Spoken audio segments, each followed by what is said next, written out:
Hello மக்களே, இன்னைக்கு இந்த வீடியோவில் பிஎஸ்டிஎம்னா என்னன்னு ஷார்ட்டாக தெளிவாக பார்த்துடலாம். பிஎஸ்டிஎம்னா ஒன்றும் இல்லை, person studied in Tamil medium. So full explanation பார்க்கறதுக்கு முன்னாடி நம்ம சேனலை சப்ஸ்கிரைப் பண்ணியிருக்க என்னோட சப்ஸ்கிரைபர்ஸ் எல்லாருக்குமே ரொம்ப ரொம்ப நன்றி. நான் உங்கள் Harsha. Welcome to Harsha TNPSC class. First of all நமக்கு பிஎஸ்டிஎம் இப்போதாங்க சிஸ்டர் புதுசாக டிஎன்பிஎஸ்சி படிக்க வந்திருக்கேன். இந்த பிஎஸ்டிஎம் பற்றி நிறைய வீடியோஸ் இருக்குது, இருந்தாலுமே எனக்கு கிளியராக புரியலை, நீங்கள் கொஞ்சம் சொல்லுங்கள் அப்படின்னு கமெண்ட் நம்ம ரிசீவ் பண்ணியிருந்தோம். ஸோ அதுக்காக தான் இந்த ஒரு வீடியோ. ஃபர்ஸ்ட் ஆஃப் ஆல் பிஎஸ்டிஎம் அப்படின்னா ஆல்ரெடி சொல்லியாச்சு, person studied in Tamil medium. நம்ம தமிழ் வழியில் கல்வி படிச்சிருப்போம், ஸ்கூல் காலேஜ் எல்லாமே. அப்படி படிச்சிருக்கீங்க அப்படின்னா நீங்கள் தான் இந்த ஒரு கேட்டகரிக்கு எலிஜிபிளாக வருவீங்க. ஸோ ஃபர்ஸ்ட்டு நமக்கு 10th ஸ்டாண்டர்ட் லெவல் வரைக்கும் அப்படின்னா குரூப் 4க்கு அப்ளை ஆகும். டிஎன்பிஎஸ்சி கேட்டிருக்க அந்த கல்வி தகுதிக்கு நிர்ணயிக்கப்பட்ட ஆண்டு நம்ம இப்போ 10th லெவல் எக்ஸாமினேஷன் அப்படின்னா 10th வரைக்கும் தமிழ் வழியில் படிச்சிருக்க சர்டிஃபிகேட் அப்ளை ஆகும். இதுவே டிகிரி லெவல் எக்ஸாமினேஷனாக இருக்குது அப்படின்னா கட்டாயமாக நீங்கள் 12th வரைக்கும் தமிழில் படிச்சுட்டு டிகிரியும் நீங்கள் தமிழ் வழியில் தான் படிச்சிருக்கணும். இப்படி படிச்சிருந்தா மட்டும்தான் டிகிரி லெவல் எக்ஸாமினேஷனுக்கு நீங்கள் அப்ளை பண்ணுறதுக்கு டிஎன்பிஎஸ்சி எலிஜிபிலிட்டி கொடுத்துருக்காங்க. ஸோ இதை பற்றி சில கேசஸும் நமக்கு போயிட்டுருக்கு. நிறையா பேருக்கு எலிஜிபிலிட்டி இருந்துமே டிஎன்பிஎஸ்சியில் அதை அக்செப்ட் ஆகலைன்னு சொல்லிட்டு கேசஸ் நடந்துட்டுருக்கு. அது என்னங்கிறது நமக்கு கிளியராக தெரியல. பட் டிஎன்பிஎஸ்சி சொல்லியிருக்கிறது என்ன அப்படின்னு பார்த்தீங்கன்னா, இப்போ நீங்கள் ஃபஸ்ட்டு ஸ்டாண்டர்ட்லேருந்து 1ஆம் வகுப்பிலிருந்து 10ஆம் வகுப்பு வரைக்கும் தமிழ் வழியில் படிச்சிருக்கீங்க. அதாவது நீங்கள் படிக்கக்கூடிய பாடங்கள் எல்லாமே தமிழில் இருந்து இங்கிலீஷ் மட்டும், ஆங்கிலம் மட்டும் ஆங்கிலத்தில், மற்ற எல்லாமே தமிழ் அப்படிங்கிறது தான் தமிழ் வழி கல்வி.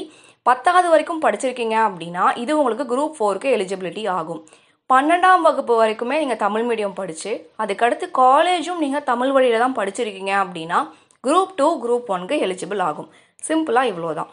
இது ஏன் இந்த ஒரு வேரியேஷன் இருக்குது அப்படின்னு பார்த்தீங்கன்னா, குரூப் 4க்கு நமக்கு டிகிரி லெவல் கிடையாது, 10th level examination. So 10th level அப்படிங்கிறதுக்கு 10th வரைக்கும் நம்ம தமிழில் படிச்சிருக்கோம் அப்படின்னாலே அங்கே நமக்கு 10ஆம் வகுப்பு கல்வி தகுதி என்னவோ அதுக்கு என்ன வேலை இருக்குதோ அது நமக்கு கிடைக்கும். இப்போ 10ஆம் வகுப்பு கல்வி தகுதிக்கு குரூப் 4ல் என்னெல்லாம் ஜாப் அவைலபிலிட்டியாக இருக்கோ அந்த ஜாபில் தான் உங்களே அசைன் பண்ணுவாங்க. இதை நீங்கள் கிளியராக புரிஞ்சுக்கணும். நிறையா வேலைகள் இருக்குது அப்படின்னாலுமே 10ஆம் வகுப்பு தரத்தில் எந்த ஒரு வேலை இருக்கோ அதில் நீங்கள் பிஎஸ்டிஎம் வச்சுருக்கீங்க அப்படின்னா அந்த ஒரு கல்விக்கு, அந்த ஒரு வேலைக்கு நீங்கள் தகுதியானவராக இருப்பீங்க. குரூப் 2ன்னு எடுத்துக்கும் போது இங்கே நீங்கள் காலேஜ் வரைக்குமே தமிழில் தான் ஃபுல்லாக படிச்சிருக்கீங்க, தமிழ் வழி கல்வி தான் படிச்சிருக்கீங்க அப்படின்னா இது உங்களுக்கு குரூப் 2ல் எலிஜிபிள் ஆகும். அதே மாதிரி குரூப் 1ல் எலிஜிபிள் ஆகும். ஸோ இப்போ உங்களுக்கு இது கிளியராக புரிஞ்சிருக்கும்னு நினைக்கிறேன். பிஎஸ்டிஎம் அப்ளை பண்ணுனா என்னெல்லாம் பெனிஃபிட்ஸ் அப்படின்னா, உங்களுக்கு ஜாஸ்தி ஒரு 10 to 15 மார்க்ஸ் கிட்ட ஜாஸ்தியாக கிடைக்கும். அண்ட் இன்னொரு விஷயம் நமக்கு குரூப் 2 குரூப் 1ல் இங்கிலீஷில் படித்தாதான் வேலை கிடைக்கிது, தமிழுக்கு இல்லை அப்படிங்கிற ஒரு டாக் ரேண்டமாக நமக்கு நடுவில் இருக்குது. ஸோ இப்போ உங்ககிட்ட பிஎஸ்டிஎம் இருக்குது அப்படின்னா ஆப்வியஸாக உங்களால் 10லேருந்து 15 மார்க் ஜாஸ்தியாக உங்களுக்கு இந்த பிஎஸ்டிஎம் சர்டிஃபிகேட்னால கிடைக்கும்.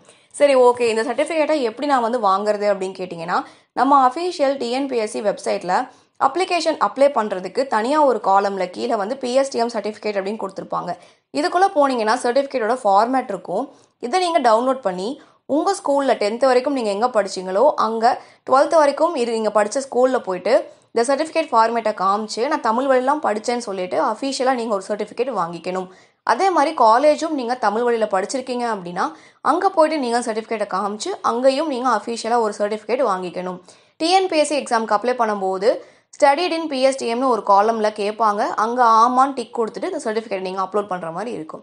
ஸோ இந்த வீடியோ உங்களுக்கு கிளியராக புரிஞ்சிருக்கும்னு நினைக்கிறேன். இதே மாதிரி வேறு ஏதாச்சும் டவுட் இருக்குது தெரிஞ்சுக்கணும் அப்படின்னாலுமே கமெண்ட்டில் நீங்கள் கேட்கலாம். இந்த வீடியோ ஃபுல்லாக பார்த்ததுக்கு தேங்க்யூ. நீங்கள் நம்ம சேனலை சப்ஸ்கிரைப் பண்ணாமல் இருந்தால் சப்ஸ்கிரைப் பண்ணிக்கோங்க, ஃப்ரெண்ட்ஸ் அண்ட் ஃபேமிலிக்கு ஷேர் பண்ணிக்கோங்க. Telegram, WhatsApp, Facebook, Instagram link எல்லாமே டிஸ்கிரிப்ஷனில் இருக்குது, கிளிக் பண்ணி ஜாயின் பண்ணிக்கோங்க. இந்த வீடியோ ஃபுல்லாக பார்த்ததுக்கு தேங்க்யூ. அண்ட் ஜிஎஸ்க்கு ஜென்ரல் இங்கிலீஷுக்கெல்லாம் பெய்டு பேட்ச் கொடுத்துட்ருக்கோம். என்னென்னு ஃபுல் டீட்டெயில் தெரிஞ்சுக்க ஹர்ஷா டிஎன்பிஎஸ்சி கிளாஸ் டெலகிராம் சேனலில் ஜாயின் பண்ணிக்கோங்க. Telegram channel ID and link டிஸ்கிரிப்ஷனில் இருக்குது. தேங்க்யூ.